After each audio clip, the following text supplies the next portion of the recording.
Et ma question va à l'endroit du docteur Atikou. Je savais. Dans son exposé, il a tellement dépouillé le thème qu'au fur et à mesure qu'il évoluait, mes inquiétudes se dissipaient. Ah oui. Cependant, j'ai une préoccupation. Puisque il a parlé de Magou, qui se veut être un moyen pour, à l'origine bien sûr, pour les hommes de sécuriser les femmes. D'accord? Il a essayé d'aborder ça.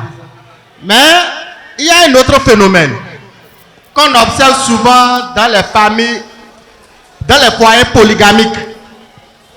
Il n'est pas rare d'entendre des hommes dire, je veux parler des hommes qui ont plusieurs épouses, dire, quand je vais chez une épouse, j'arrive à accomplir l'acte sexuel. Mais quand je vais chez l'autre, ça ne marche pas. Où est-ce qu'on peut loger ce phénomène, M. Atikou? Je vous remercie. Je salue les animateurs, les trois. Merci pour votre brillante présentation. Merci beaucoup. Ma préoccupation est la suivante par rapport au thème développé par Dr Atikou. Au vu de tout ce qui est dit par rapport à Magou, vous ne pensez pas qu'il est temps que jeunes cadres du plateau que nous sommes, que nous devrons éliminer définitivement ces phénomènes? Parce qu'aujourd'hui, on n'arrive pas à les contrôler. L'objectif premier de Magou, c'était de protéger nos parents l'avaient utilisé pour protéger les femmes, leur honneur et autres. Mais voilà qu'aujourd'hui, c'est devenu un instrument de règlement de comptes. Que peut-on faire pour qu'on puisse en finir définitivement? Parce qu'on aura du mal à contrôler ça. Je salue la présentation du monsieur Elebere. Merci beaucoup pour ce récit qui nous a ramenés dans l'histoire du plateau.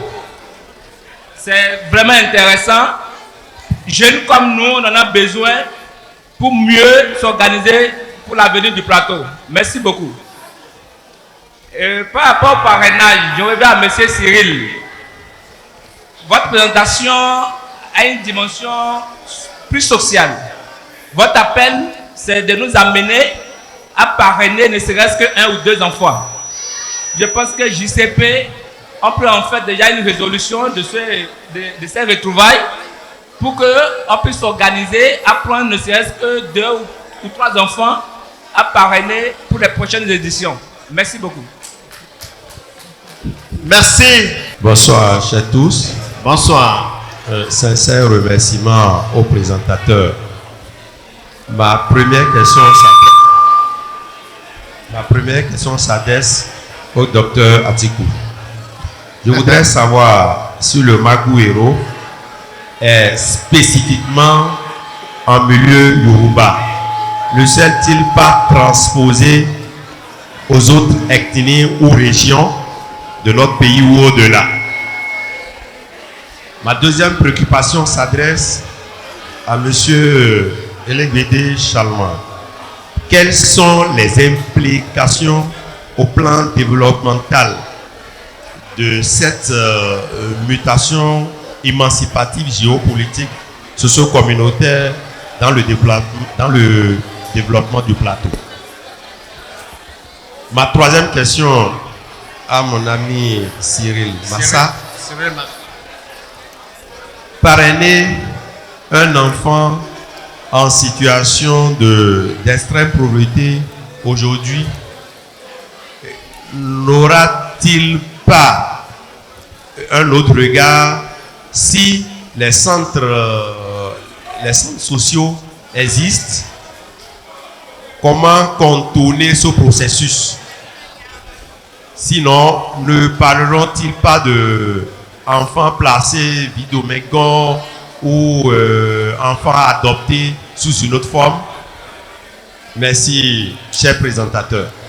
Merci beaucoup.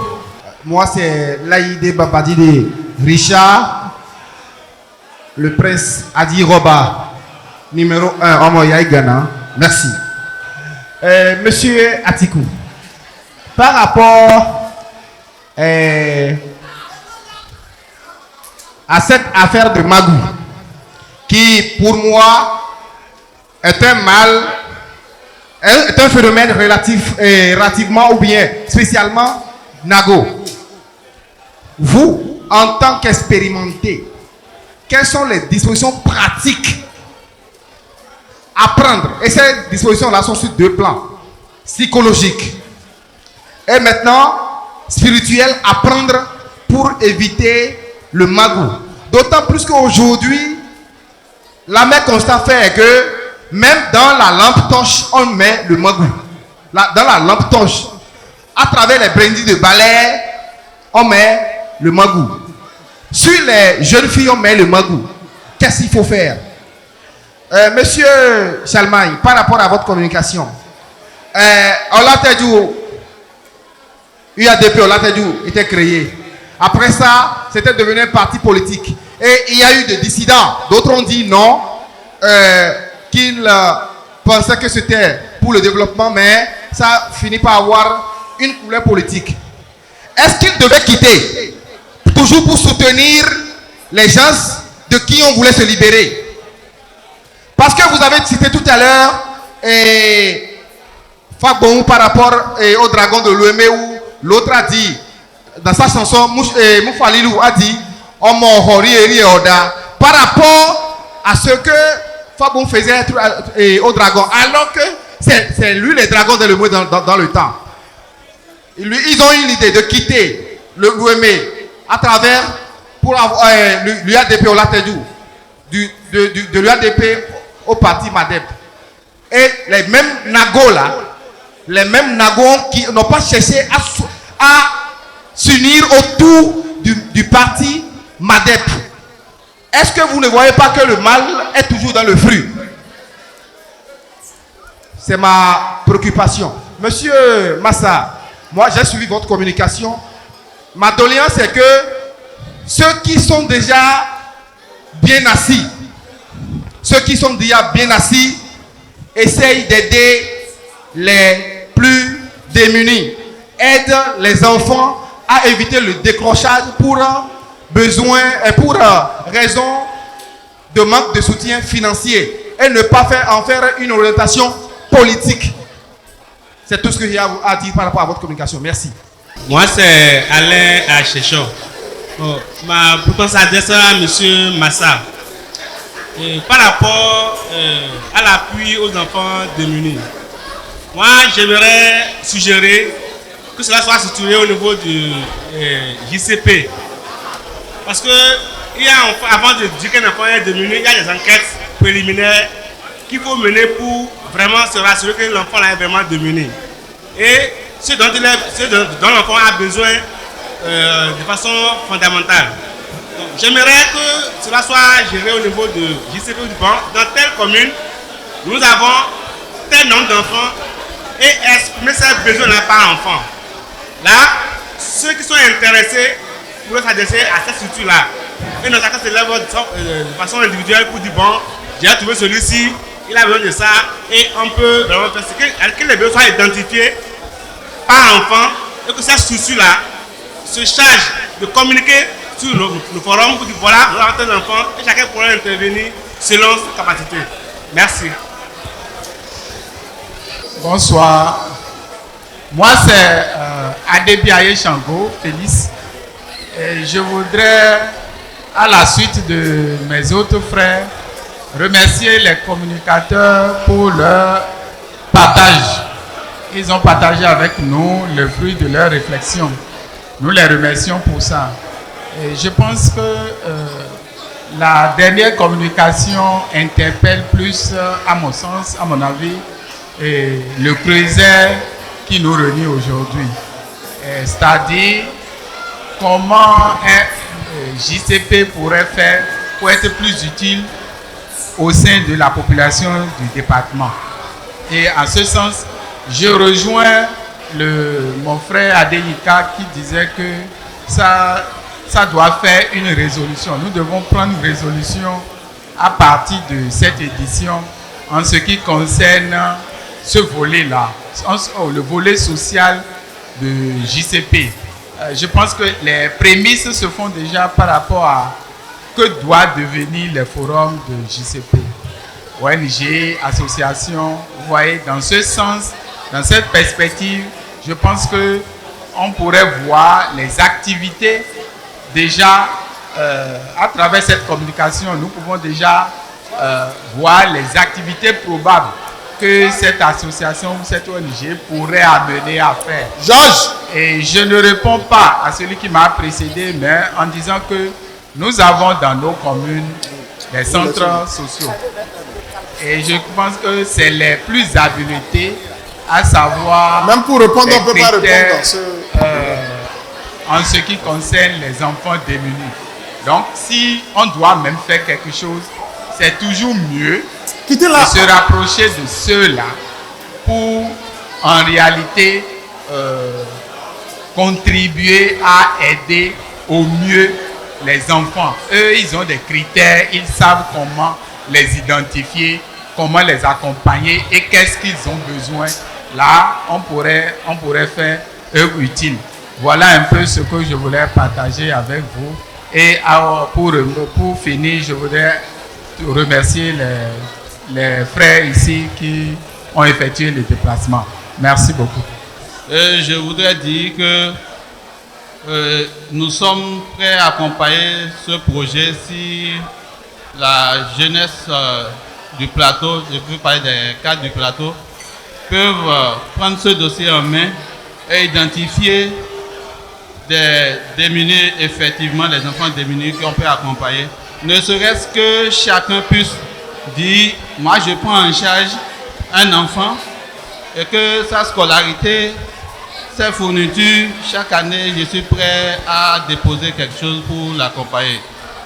Il y a environ 2 ou 3 semaines, je suis allé dans un village très proche du centre de l'un des centres-villes de la commune du Plateau, où j'ai trouvé des enfants de 12 à 15 ans qui nous aidaient à travailler au champ un mardi.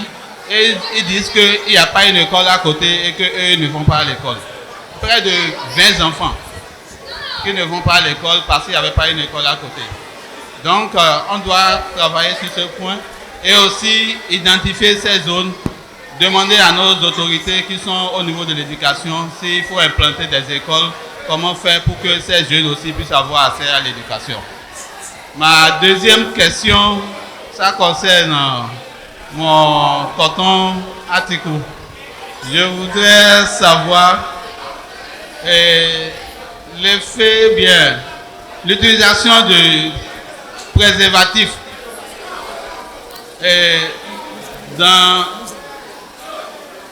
au niveau de Magou, l'utilisation du préservatif, est-ce que ça a un lien avec le fait d'attraper le mal? Parce que j'ai appris il y a environ une semaine qu'il y a certains types de magouilles que l'utilisation du prédateur ne permet pas d'attraper. Je voudrais en savoir plus. Merci. Je remercie les communicateurs. Je voudrais d'abord m'intéresser au thème de magou. Pour nous les hommes, il y a des antidotes, il y a des manières pour se protéger, de ne pas attraper, des antiballes. Est-ce qu'il y a la même chose pour les femmes? Pour que si on cherche de miner une femme, qu'on n'y arrive pas. Pour ce qui concerne le plateau, je me suis donné raison encore aujourd'hui. Pour ceux qui étaient à Kétou, ils vont s'en rappeler, j'avais demandé quand est-ce que nous allons honorer celui qui s'est mis devant pour qu'aujourd'hui nous nous appelons plateau. Quoi qu'on dise, le président Faboum a été un acteur capital. Il est encore vivant aujourd'hui, Dieu merci, mais il faudrait que nous soyons reconnaissants un jour et qu'on l'honore avant qu'il ne nous quitte. C'est très capital et c'est pour notre culture, pour notre éducation, c'est capital qu'on reconnaisse à quelqu'un ce qu'il a fait de son vivant. Merci. Je voudrais vraiment que l'Assemblée puisse permettre aux panélistes de bien entendre ce que nous disons, parce qu'ils ont des difficultés à nous recevoir. Alors, je voudrais intervenir compte tenu de la portée sociologique des thèmes. Et je voudrais commencer par la communication de mon cher frère Cyril pour demander celui qui prend la décision de parrainer, quels sont les risques pour celui qui prend la décision de parrainer un enfant en situation de vulnérabilité? Quels sont les risques qu'il encourt? Alors, pour mon très cher aîné, Papa Elik Bédé, vous avez fait l'historique de notre réalité politique dans le plateau. Et je voudrais vous demander, est-ce que vous ne pensez pas que les mêmes causes qui ont produit certains effets au temps de nos aînés continuent de produire encore des effets pour notre génération, des effets similaires? Merci pour le mot. Et comme j'ai l'habitude d'ouvrir les portes que beaucoup de gens n'aiment pas ouvrir, vous allez constater avec moi ici que nous avons beaucoup de personnalités qui devraient être avec nous ici. Nous en avons tellement dans le plateau, mais malheureusement, elles ne sont pas avec nous. Je veux bien croire que c'est pour des raisons bien fondées.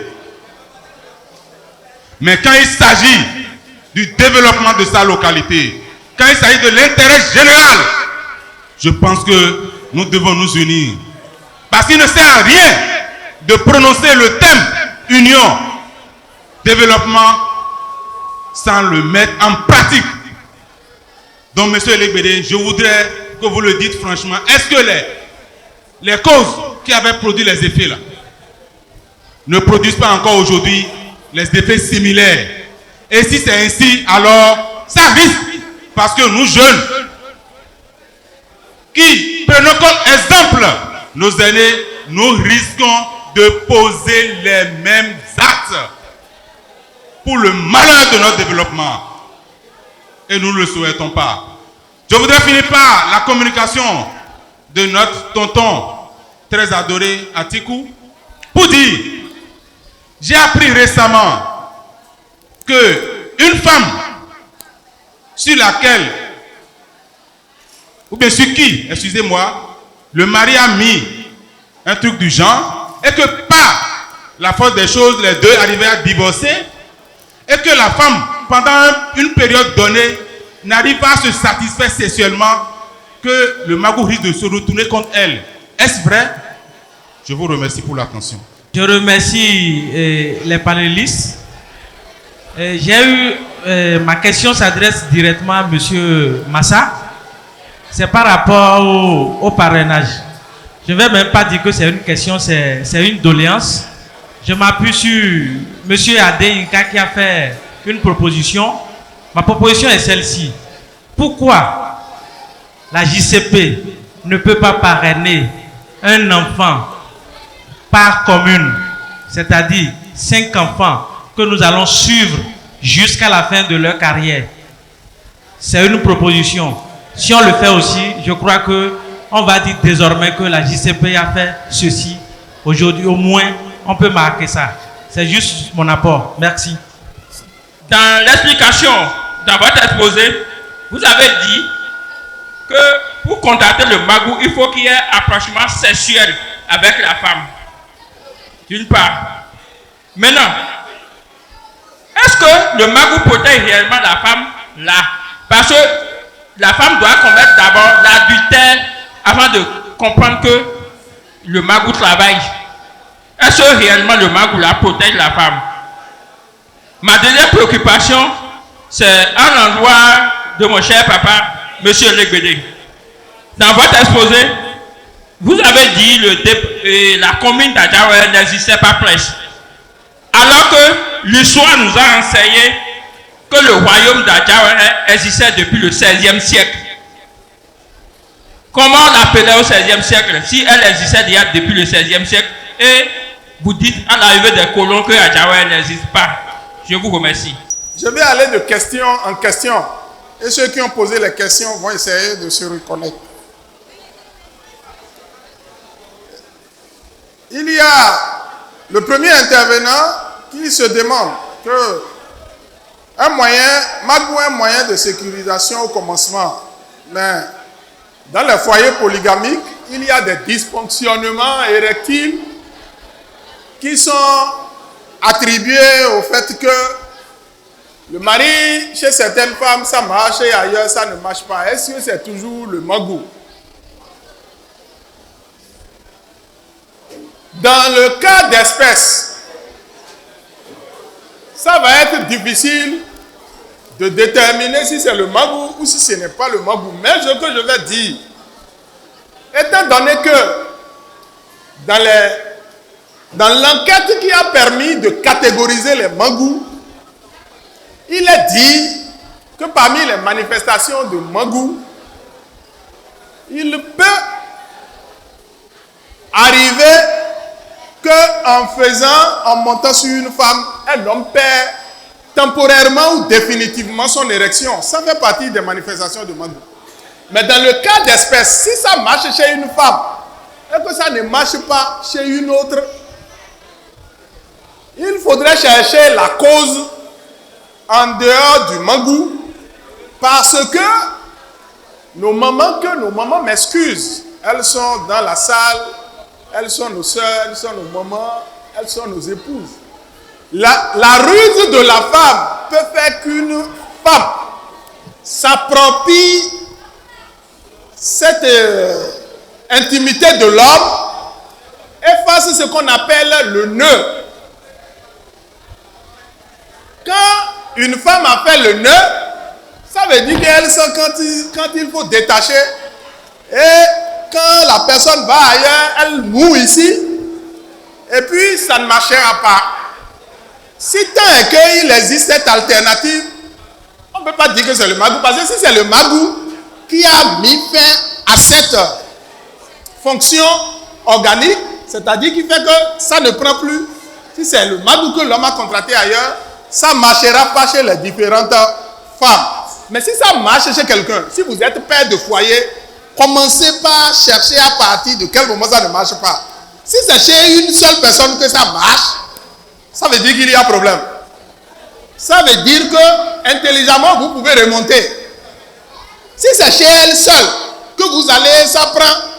Mais quand vous allez chez les autres, ça veut dire qu'elle sait ce qu'elle fait pour que ça prenne chez elle. Et elle sait ce qu'elle fait pour que ça ne marche pas ailleurs.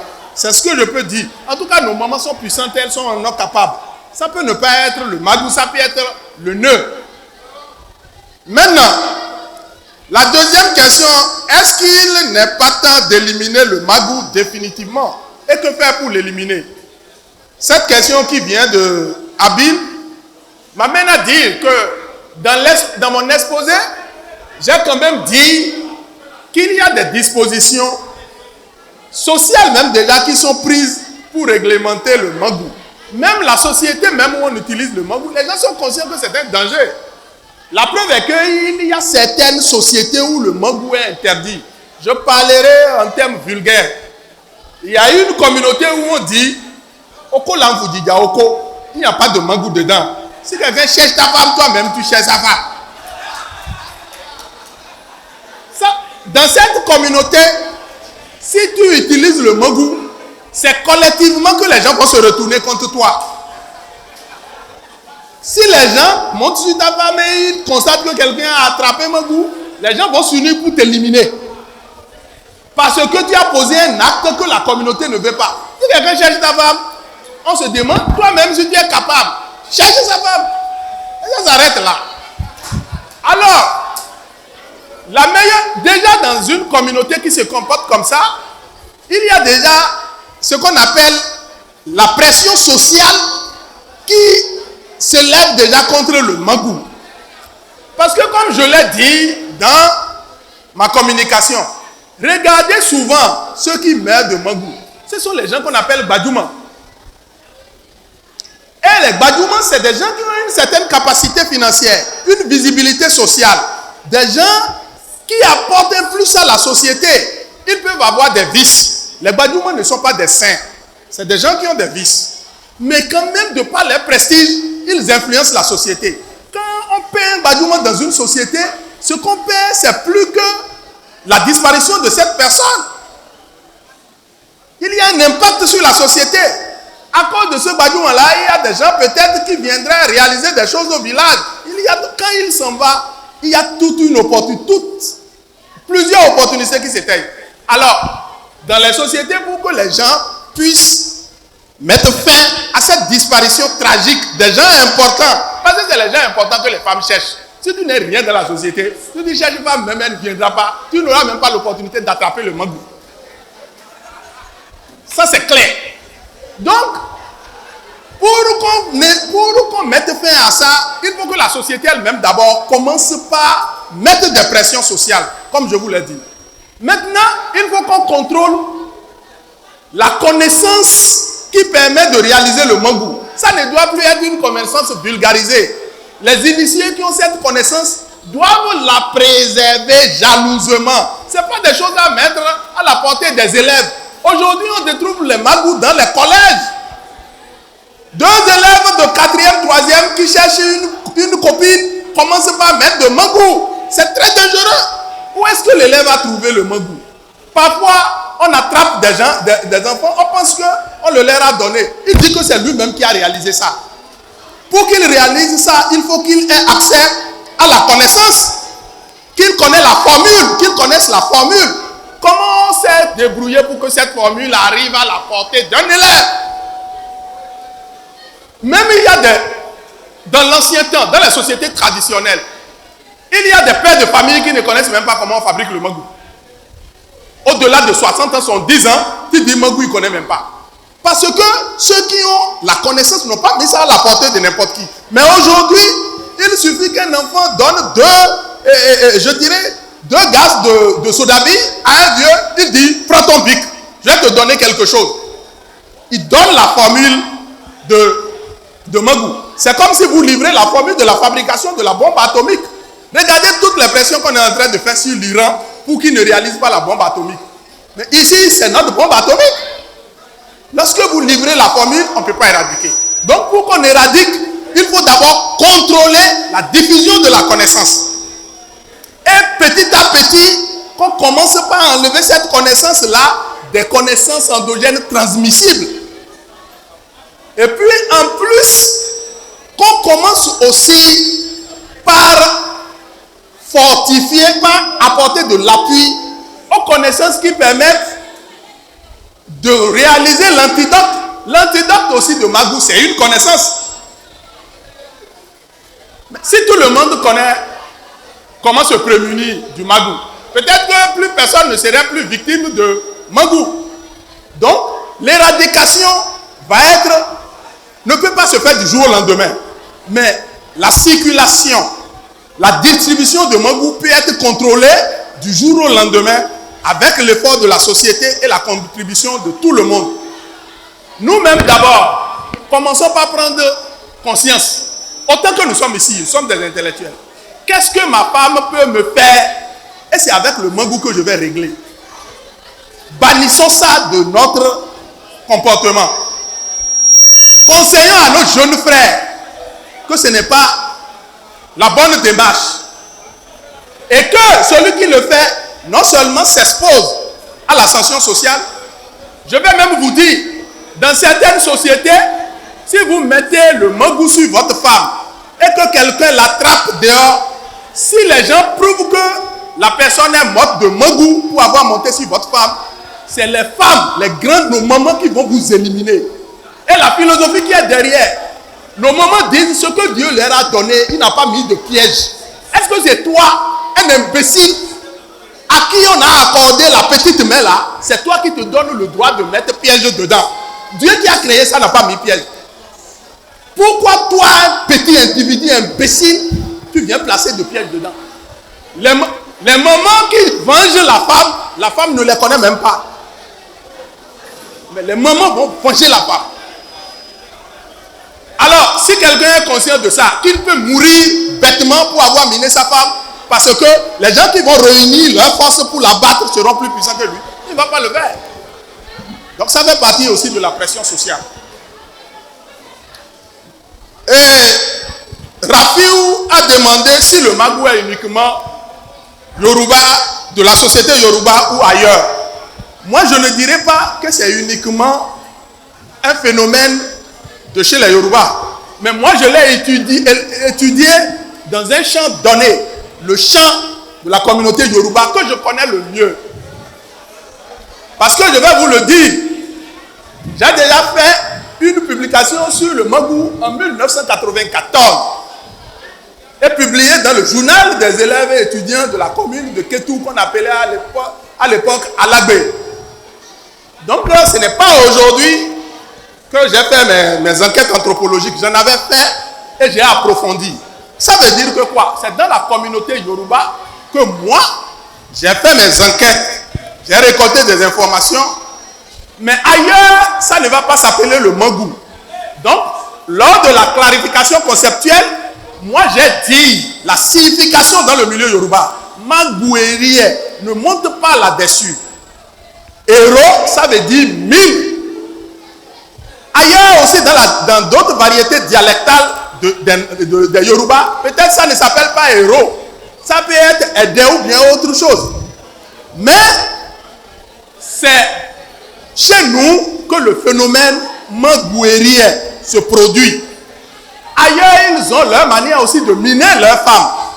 Mais comment ils appellent ça? Il va falloir que toi et moi, on cherche. Chez les minants, comment ils appellent? Chez les baribas, est-ce qu'on peut monter la femme du bariba comme ça? Sans rien. Si on montre ce qu'on attrape là-bas, comment est-ce qu'on appelle? Je ne sais pas. Maintenant, Richard demande quelles sont les dispositions pratiques à prendre pour éviter le mangou. La première disposition pratique est d'éviter les femmes d'autrui. Il n'y a pas meilleure solution. Il faut commencer par éviter les femmes d'autrui. Quand tu sais qu'une personne est mariée, concède de lui ce respect, cette dignité. Ne cherche pas. La deuxième chose, je ne vais pas te dire de ne pas chercher les demoiselles. Mais si tu veux chercher, il y a un proverbe de chez nous qui dit, quand on sait manger, comment vous appelez ici là?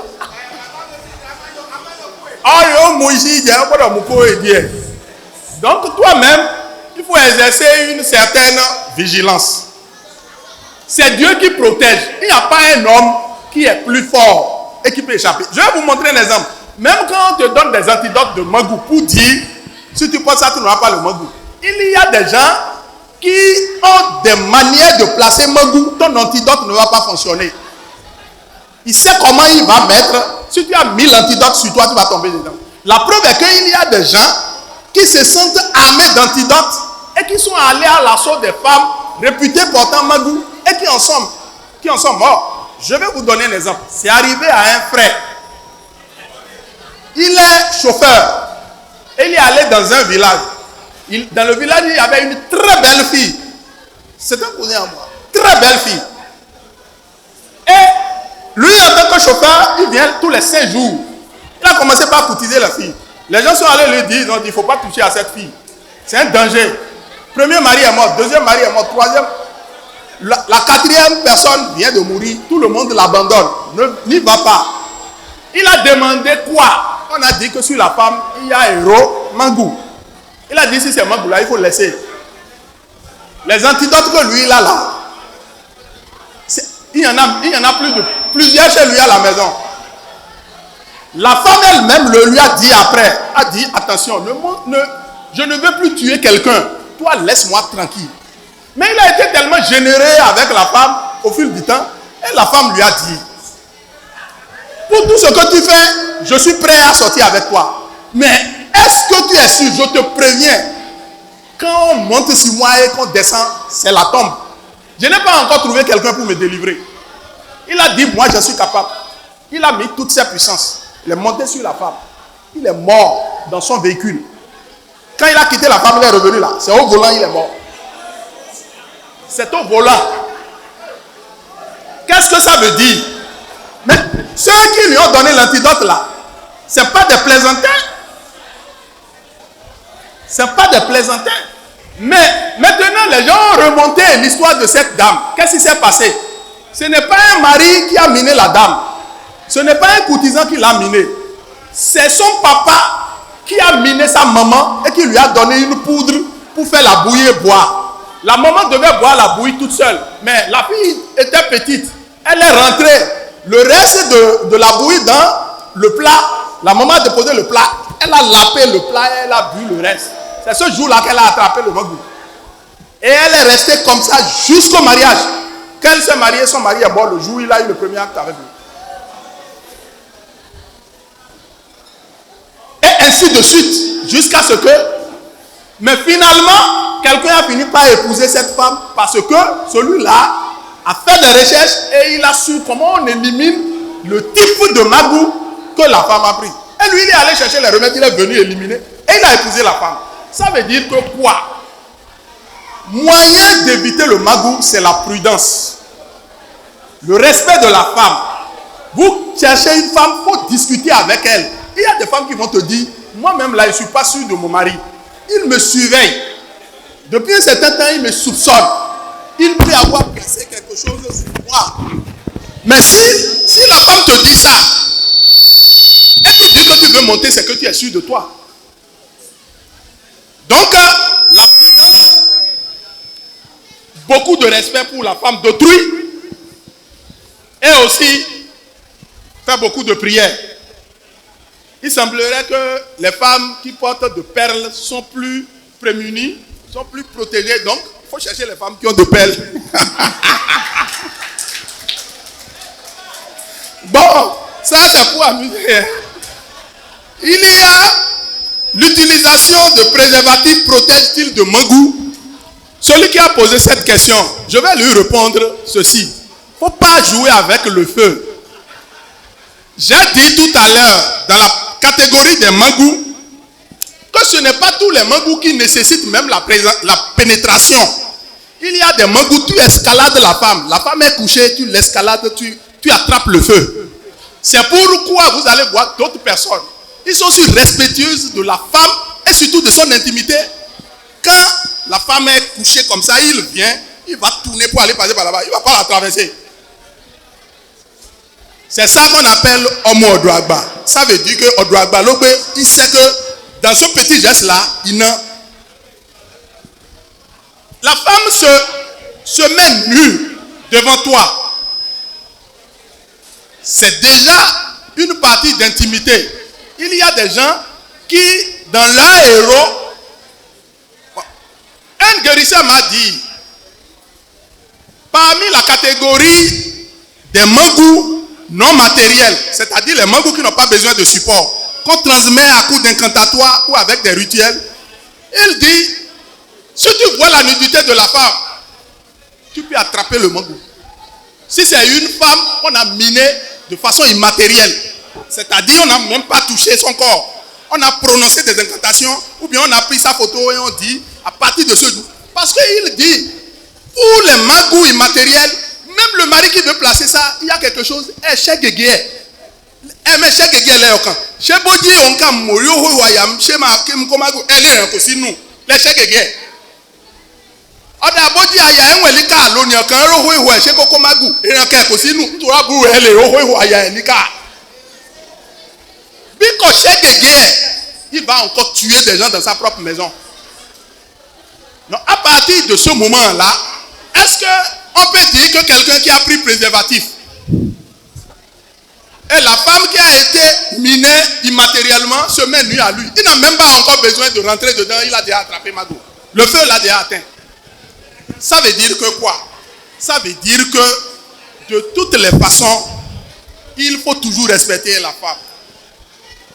Et quand l'envie te prend, il faut prier. On n'embrasse pas la femme comme ça. C'est un temple sacré. Ça s'arrête là. Bon. JB a demandé, est-ce qu'il y a des antidotes pour protéger les femmes comme il y en a pour protéger les hommes? Oui. On a dit qu'il y a des antidotes que les hommes peuvent porter. S'il y a le mangou sur une personne, il peut arriver, il n'aura pas envie. Il peut arriver, il peut bander avant d'arriver. Au moment de se passer à l'acte, ça va baisser. C'est des adjacents comme on le dit. Mais est-ce qu'il y en a qu'on peut mettre sur la femme de telle manière à ce que si un individu mal intentionné veut lui donner de magou pour que ça ne l'attrape pas? Il y en a si vous vous rapprochez des connaisseurs. Moi, j'ai fait une enquête sociologique, je ne suis pas un initié, je ne connais pas. Mais si vous vous rapprochez, il y en a. Parce que, je vous ai dit tout à l'heure, que certains traditionnalistes ont dit, l'appel que vous voyez chez les femmes, ce n'est pas souvent, tout n'est pas neutre. Il y a des femmes, avec leur pelle, tu peux penser les avoir minées, tu ne vas pas les miner. Il y a parfois même de simples choses, ils font sur la pelle. De simples choses à attraper sur la pelle. Tu ne peux pas la miner tant que c'est là.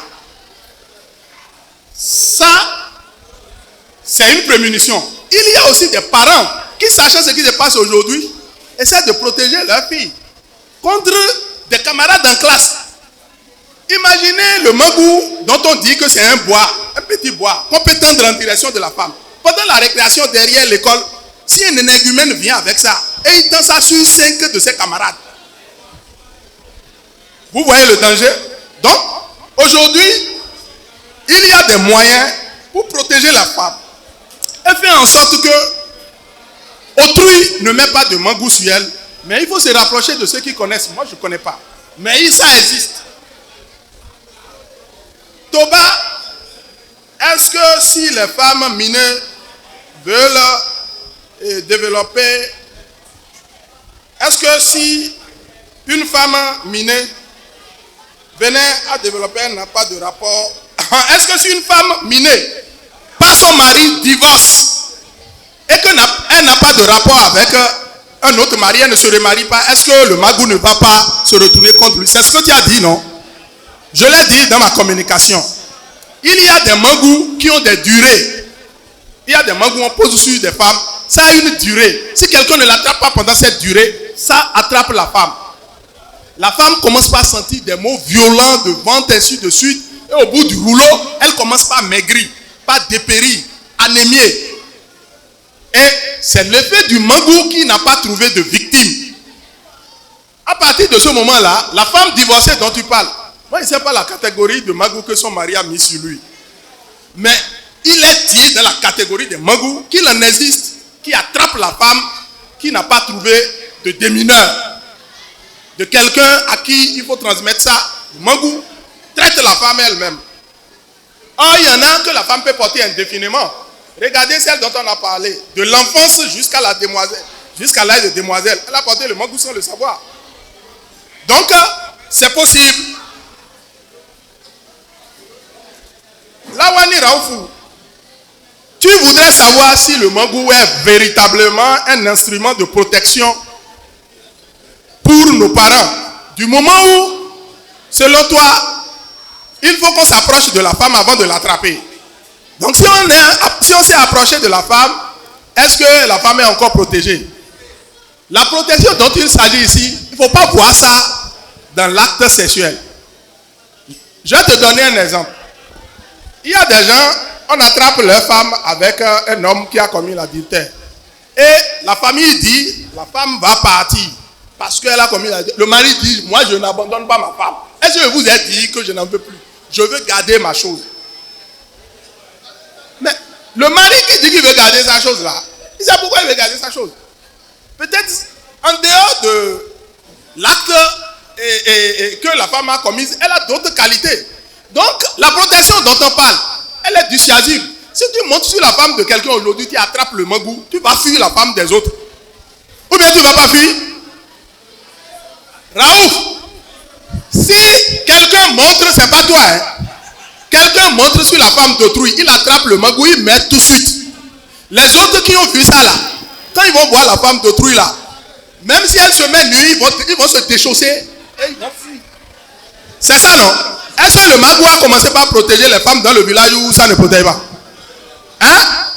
Donc il ne faut pas voir la protection du point de vue d'une personne, d'un individu. C'est une protection sociale de la femme. C'est un moyen collectif que la société met en œuvre pour dissuader tous ceux qui ont l'intention d'approcher les femmes d'autrui. Voilà les essais de réponse que je peux apporter. Je ne sais pas si j'ai satisfait. Une fois encore, je vous dis, je ne suis pas un initié. Je suis un chercheur. J'ai reçu trop de messages ici. Je ne suis pas un initié, je suis un chercheur. Et j'ai cherché des informations. En cherchant mes informations, j'ai évité qu'on me dise comment on fabrique le magou. J'ai évité qu'on me dise comment on fabrique l'antidote. Mais il y a ici dans la salle, si vous voulez, je vais vous brancher. Il y a de jeunes frères ici, je vais vous brancher. Il y a de jeunes frères dans la salle, je vais vous brancher. Si vous voulez. Surtout que le receveur est là, le fondé est là. Donc il n'y a pas de problème. Quand on va finir, je vais vous brancher. Bon, donc c'est pour vous dire, c'est une recherche scientifique. Si nous considérons nos choses comme des tabous et qu'on ne les étudie pas, c'est les blancs qui viendront nous les apprendre. C'est pourquoi quand on m'a donné ça, j'ai fait. De la même manière, j'ai fait un exposé sur la sorcellerie, sur JCP. Je vous ai dit, je ne suis pas sorcier. Mais si nous n'apprenons pas nos choses, Oguide a fait des films sur ça. Ça ne nous a pas éduqués. Si nous ne faisons pas des recherches pour valoriser, c'est une technologie. Le mago aussi a une technologie. Donc, moi, j'ai fait mes recherches en anthropologue, sociologue. Maintenant, pour tous ceux qui veulent leur antidote là, venez, on va vous amener là où on fait ça. Je vous demande. Maintenant, nous allons laisser la parole à notre papa, Charlemagne Elegbede, à qui nous allons demander, avec tout le respect qu'on lui doit, de résumer un peu les différentes réponses pour nous permettre d'aller plus vite. Merci papa et à tout à l'heure. S'il vous plaît, gardez un peu le calme pour écouter les différentes réponses qu'il va nous apporter. Bien, je crois que je me fais entendre et je vais rapidement répondre à vos questions. Je voudrais commencer par le dernier intervenant. Tout de suite, je vais être précis. Je n'ai jamais dit que Adjawere n'existait pas. Je n'ai jamais dit que Ifanyi n'existait pas. J'ai dit, je vais répéter encore ce que j'ai dit et le redire peut-être autrement. Ifanyi existait.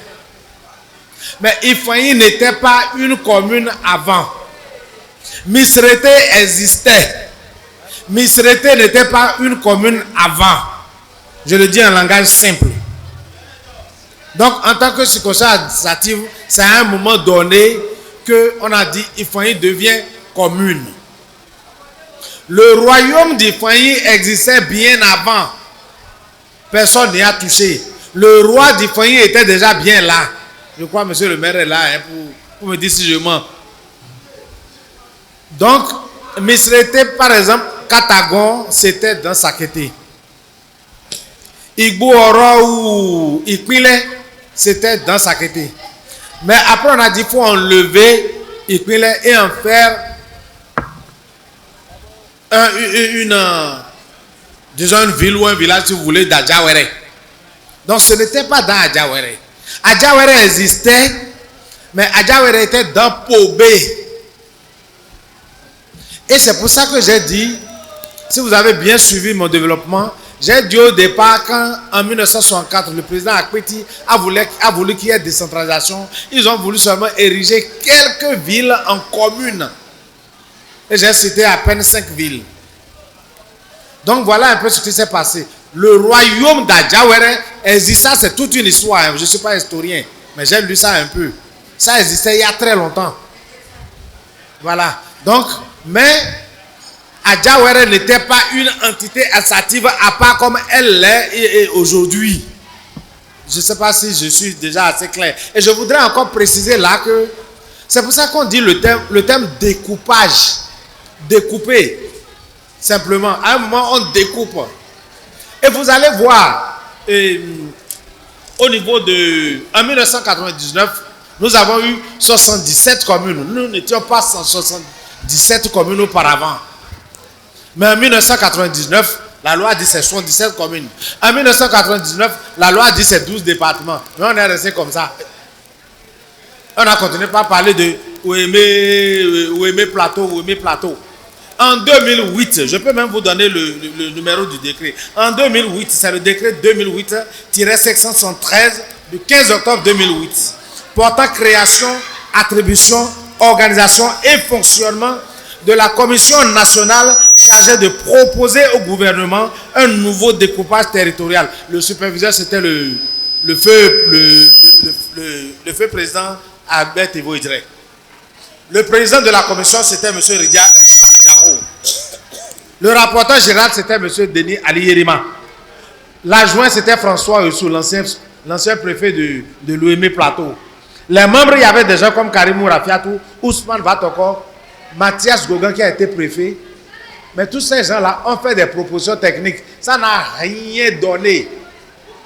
Ça n'a rien donné. Il a fallu, notez bien, 2008, c'était qui? On était sur Yaïmouni. Parce qu'il faut dire la vérité, ce n'est pas de la politique. Il a fallu le conseil des ministres du 22 juillet 2016. C'est-à-dire que le président Talon est arrivé pour dire désormais la ville de Paubert devient chef-lieu du département. Est-ce que Paubert était chef-lieu du département avant? Non. Même moi qui suis ici petit là, quand on nous disait on va prendre Paubert, non, on ne veut pas rester sur Paubert. Ça c'est la réaction de l'individu et de l'homme que je suis. On a dit non, on ne veut pas rester sur Paubert. Non, on a même fait marche. À ça qui pour dire qu'on ne veut pas aller sur Paubert. Aujourd'hui, on est sur Paubert ou non? Est-ce que quelqu'un peut encore faire marche maintenant pour dire qu'il n'est pas sur Paubert? Donc il a fallu quelqu'un pour l'imposer, pour nous dire on arrête le désordre. Et c'est juste en 2016, le président Talon venait d'arriver et dit stop, conseil des ministres. Et puis voilà, Paubert, point final. Et tout le monde s'est tué. Aujourd'hui là, on ne reviendra plus en arrière. On va accepter ça comme ça et on va continuer. Donc, sur ce point-là, je ne voudrais pas faire cette constitution. Ce n'était pas pour dire, ce n'est pas un thème de mépris, non. C'est juste de l'histoire. Il y a des gens d'Ifani qui ne continuent pas à aller chercher avant la NIP, chercher leur acte de naissance à Sakété. Surtout ceux qui sont âgés. Donc, c'est ça la vérité. C'est ça là ce qui s'est passé. Donc, voilà pour ce point. L'autre élément, c'est les mêmes causes produisent les mêmes effets. Non, ça c'est évident. Hein. Qu'on s'appelle MADEP, qu'on s'appelle UP, qu'on s'appelle BR, il y aura toujours ces problèmes-là. On ne pourra jamais s'en sortir. Même en Europe, où ils ont commencé il y a longtemps, et aux États-Unis, c'est toujours les mêmes problèmes. Aujourd'hui, que vous le veuillez ou pas, les gens vont toujours... on est fait pour s'entendre et pour ne pas s'entendre. C'est les intérêts qui divisent, c'est les intérêts qui rassemblent. À un moment donné, vous aurez toujours l'UP tel qu'il était ou le BR tel qu'ils étaient au départ. Ce n'est plus la même chose aujourd'hui. Peut-être même dans quelques années, tout ça va disparaître. Je ne prédis de rien. Mais c'est bien possible.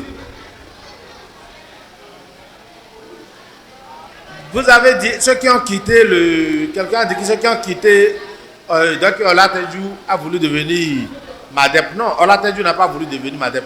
Olatenju est resté là, mais le MADEP s'est créé à côté et a fait disparaître Olatenju. Maintenant, nous étions dans un régime démocratique. Et on était au début de la... Et même jusqu'à aujourd'hui, si vous prenez l'UP au départ, ou quand le président Talon est arrivé, on a dit, désormais tu ne pourras plus quitter tel parti pour aller vers un autre parti. Est-ce qu'il n'y a pas eu de transhumance? Les gens sont devenus même maîtres dans ça. Ça n'a rien changé. Ça n'a rien changé. Il y a transhumance, c'est officiel même. Ça a commencé même par certains. Donc, on ne pouvait pas empêcher ceux qui ne voulaient pas. C'était de leur droit le plus absolu. Et c'était la liberté d'expression. Et la liberté d'association, oui, d'expression aussi. On était dans ce débat avec la démocratie. Donc, je peux aller là où je veux. Le gars ne veut pas faire MADEP, il ne veut pas, vous ne pouvez rien. Et des gens ont fait PRD jusqu'à la fin. Ils ont voulu le faire. Donc, On ne peut pas leur en vouloir. On ne peut pas dire que forcément tous ceux qui avaient fait MADEP, qu'on avait les meilleures idées du monde. Personne n'a ça. La preuve, c'est que ceux qui sont même restés au sein du MADEP se sont entre-déchirés presque à la fin. Se sont entre-déchirés. Il y a eu des groupes formés, ceci contre cela. On a nommé des gens de tel pour pouvoir dire aux autres, on ne les nomme pas. C'est des histoires qu'on ne peut pas raconter ici, sinon on va dire des contre-vérités ou même des injures et ce ne serait pas bien. On est des responsables, mais c'est juste dire que vous ne pouvez pas former un groupe et dire que ça va être figé, que les gens vont tous venir dedans. Donc les gens avaient le droit de dire je reste PRD ou bien je vais vers le PRD. Et il y a eu dans nos communes, même quand le MADEP existait, les autres partis venaient faire campagne. Il y avait des groupes PRD et PSD, RB et autres. Donc voilà pour cet aspect. Voilà les réponses que je peux apporter. Il y a une question, malheureusement, il y avait trop de bruit. Je n'ai pas pu la noter. C'était sur une question de mutation. Je n'ai pas pu la noter, bien la comprendre pour pouvoir répondre. Donc veuillez m'excuser. Voilà, merci beaucoup. Je pense que pour ce qui me concerne, il y a plus de suggestions et de recommandations. Je voudrais quand même répondre pour les participants qui voulaient savoir si le parrainage ne serait pas confondu au phénomène de vie de Mégon. Je voudrais préciser que c'est deux choses différentes. Le parrainage, c'est pourquoi je mettais l'accent sur le cadre légal de l'action que vous voulez mener.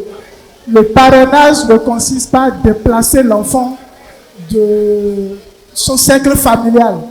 L'enfant est dans son cercle familial et vous l'accompagnez dans son autonomisation, dans son éducation et vous faites des liens citoyens autonomes qui pourra aussi se prendre en charge efficacement. Donc vous ne déplacez pas l'enfant d'un point A à un point B. Lorsqu'il est question de déplacer un enfant, il y a les principes légaux en la matière établis par le code de l'enfant qui dit quelles sont les étapes à franchir pour qu'un enfant quitte un point A à un point B.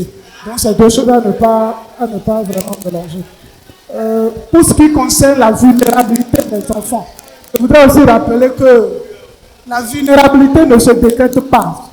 Elle s'établit et c'est suite à des constats.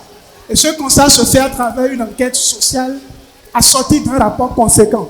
Et c'est le rapport qui dit quel est le degré de vulnérabilité de chaque enfant et quel est le besoin de chaque enfant. Et c'est par rapport à ces besoins que vous apportez une réponse conséquente. Il ne s'agit pas de prendre l'enfant juste comme ça sur le taille de la compagnie, non. Et si vous allez aujourd'hui au niveau des centres de promotion sociale, nous avons une base de données assez fournie des enfants vulnérables et qui manque cruellement d'accompagnement. Je voudrais profiter pour lever quelques équivoques. L'exhortation faite à travers cette communication ne se substitue pas en des projets et programmes du gouvernement. Non. Ici, c'est pour que acteurs du jeune cadre du plateau que nous sommes, qu'on puisse voir comment est-ce que chacun pris individuellement pourra actionner sa volonté pour permettre au forum, au-delà de ce qui se fait, de pouvoir se rendre utile à travers l'accompagnement des enfants vulnérables de nos communautés. Ça n'a rien à voir avec les projets du gouvernement, qui sont des projets qui se mènent déjà et qui, il faut l'avouer, n'arrivent même pas à couvrir les besoins que nous avons dans nos communautés. Donc c'est juste un apport à ces projets-là que nous sollicitons. Y a-t-il de risque à parrainer un enfant? Je dirais tout égaux, non. Il n'y a pas de risque à parrainer un enfant si nous suivons les étapes qu'il faut, les étapes de parrainage. Il n'y a pas de risque à parrainer un enfant. Et c'est d'autant plus évident, comme on le dit souvent, il n'y a pas de risque à partager son bonheur avec quelqu'un. Je pense qu'au contraire, on en sort gagnant, on en sort récompensé et le bon Dieu même accompagne ce que nous faisons. Je pense que les autres points étaient des recommandations et je me réjouis déjà d'une recommandation que je trouve très forte, c'est de faire en sorte que la problématique liée à cette communication puisse désormais faire objet des objectifs à atteindre par les JCP, associations en devenir. Et je pense que c'est vraiment bien pensé ça pourra être écrit noir sur blanc dans les objectifs à atteindre. Et ça permet chaque année de faire le point et de voir qu'est-ce que nous apportons en dehors de ce que nous faisons déjà, qu'est-ce que nous apportons en termes de la société moderne et assez durable que nous voulons bâtir. Je pense que j'ai répondu les différentes interventions. Merci à vous.